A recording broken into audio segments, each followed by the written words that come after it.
Hello, my name is Stephen Kelman and my book is called Pigeon English. You could see the blood. It was darker than you thought.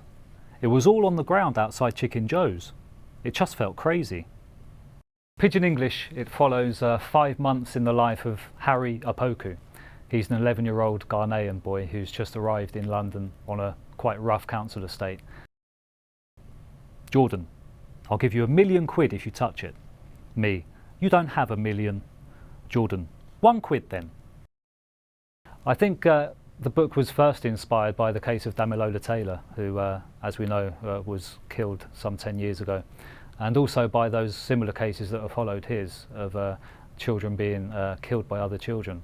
And I was as shocked and as saddened as anybody else by that case, and it got me thinking about what his life may have been like, what his experiences may have been like in the short time that he was in this country.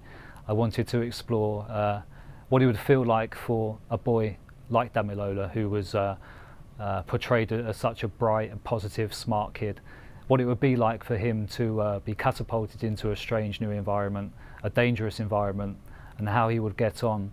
And Harrison in the book represents, I think, that struggle between good and evil. He's a good boy trying to remain good in a bad environment. You wanted to touch it, but you couldn't get close enough. There was a line in the way. Police line, do not cross. If you cross the line, you'll turn to dust. We weren't allowed to talk to the policeman. He had to concentrate for if the killer came back. I could see the chains hanging from his belt, but I couldn't see the gun.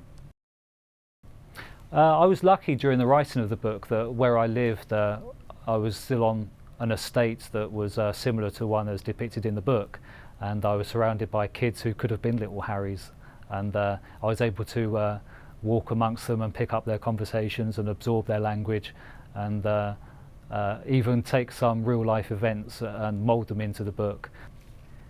The dead boy's mama was guarding the blood. She wanted it to stay, you could tell. The rain wanted to come and wash it away, but she wouldn't let it. She wasn't even crying. She was just stiff and fierce, like it was her job to scare the rain back up into the sky. A pigeon was looking for his chop. He walked right in the blood. He was even sad as well. You could tell where his eyes were all pink and dead.